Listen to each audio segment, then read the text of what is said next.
மிகப்பெரிய விபத்து நடந்திருக்கு. 22 பேர் இறந்திருக்காங்க. பாதிக்கப்பட்டவங்கள காயமடைஞ்ச காவலர்கள் உட்பட நிறைய பேர் காயமடைஞ்சிருக்காங்க. சில பேர் மேல் சிகிச்சையில இருக்காங்க. பார்த்திருக்கீங்க என்ன சார்? அதாவது நீங்களே சொல்லிட்டீங்க விபத்துன்னு. பட்டாசு விபத்து அடிக்கடி இப்போ இந்த நடந்துகிட்டு இருக்கு.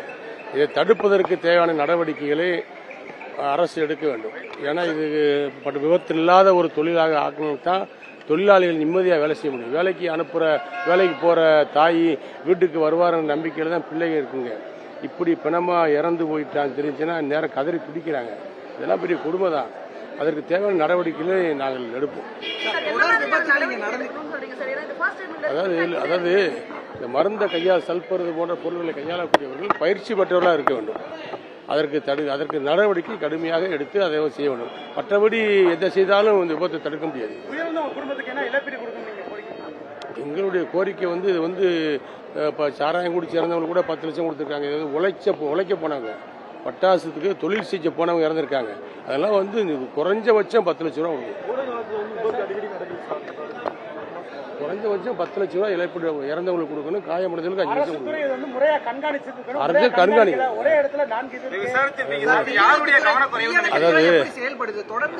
இல்ல இப்ப பாதிக்கப்பட்டது காவல்துறையும் பாதிக்கப்பட்டிருக்கு, தீயணைப்பு துறையும் பாதிக்கப்பட்டிருக்கு.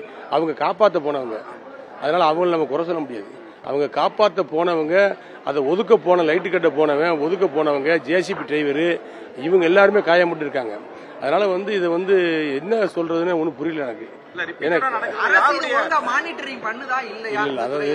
அதாவது ஒட்டுமொத்தமா யாரையும் குறை சொல்ல முடியாது. இது கொஞ்சம் யோசனை பண்ணி தான் சொல்லணும். ஏன்னா இப்பதான் நடந்திருக்கு. எங்களுக்கு தகவல் கிடைச்சி நான் வெளியூர்ல இருந்தேன். இப்போ பார்க்க வந்திருக்கேன், பார்த்துருக்கேன். இதை கொஞ்சம் விசாரிச்சு தான் நாங்கள் சம்பந்தப்பட்ட ஆட்சித்தலைவர்கிட்ட, காவல்துறை அதிகாரிகிட்ட பேச முடியும். இனிமேல் இது போன்ற சம்பவங்கள் இப்போ 22 பேருங்கிறது மிகப்பெரிய இப்போக்குள்ள ஏற்படாத ஒரு விபத்து. இப்போ 22 பேர் இறந்தாங்கிறது. இதை தடுப்பதற்கு தேவையான நடவடிக்கைகளை நாங்கள் எடுப்போம். எனக்கு எங்களை பொதுச் செயலாளர் அதை நாங்கள் செய்வோம். சார், பாதிக்கப்பட்டவங்க குடும்பம் என்ன சொல்றாங்கன்னா, பெயரளவுக்கு மட்டும்தான் அந்த வழக்கு பதிவு கைதுல இருக்கு. அப்புறம் ஒரு 15-20 நாள் திரும்ப அவங்க அதே தொழிலா செய்யறாங்க அப்படிங்கிற மாதிரிலாம் குற்றச்சாட்டுகள் சொல்றாங்க. இல்ல சார், நடவடிக்கை எடுக்கணும்ன்றத இல்ல நீங்க இது விபத்து என்ன நடந்துச்சு, எப்படி நடந்துச்சுங்கிறத இனிமே ஆராய்ச்சி விசாரிச்சு தான் சொல்ல முடியும். எப்படி நடந்துச்சுன்னு தெரியாத ஒரே இடத்துல தான் 20 பேர் இறந்திருக்காங்க. ஒரே இதுக்குள்ள வளாகத்துக்குள்ள தான் இருந்திருக்காங்க. இறந்து கிடந்த அவங்கள உடல் எடுக்கும்போது ஒரே இடத்துல தான் இருந்திருக்காங்க கருகி. அதனால எப்படி நடந்துச்சுங்கிறது விசாரணை தான் தெரியும். விசாரணை தெரிஞ்சதுக்கு பின்னாடி அரசு நடவடிக்கை எடுக்கிறதுக்கு, அதிகாரி நடவடிக்கை எடுக்க நாங்கள் ஏற்பாடு பண்ணுவோம். சார், ஒரு முறை நடந்தா விபத்து, ஆட்சிகள் மாறினாலும் இந்த விபத்துகள் தொடர்ந்து நடைபெற்று எப்படி சார் விபத்து?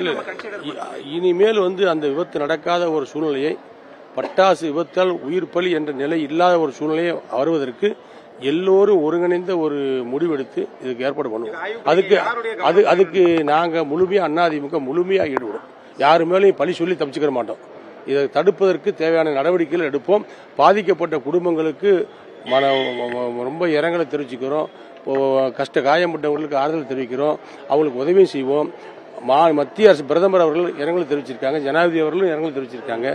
ஏன்னா மத்திய அரசு தலையிட்டு குடும்பத்திற்கு மத்திய அரசு தனிப்பட்ட முறையில் இந்த பட்டாசு தொழில் பாதிக்கப்படுவர்களுக்கு 10 லட்சம் ரூபாய், யார் இறந்தாலும் சரிதான் பாதிக்கப்பட்டவர்களுக்கு 10 லட்சம் ரூபாய் கொடுக்க வேண்டும். ஏன்னா இந்த தொழில் என்பது உயிரை பணயமாக வைத்து வேலை செய்கின்ற தொழில்.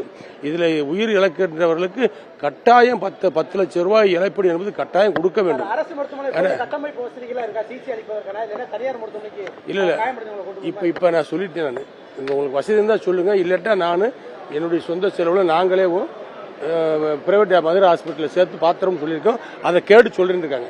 காவல்துறை அதிகாரிகள்லாம் அடிபட்டிருக்காங்க. அவங்ககிட்ட சொல்லியிருக்கோம், நீங்கள் கேட்டு சொல்லுங்கள்.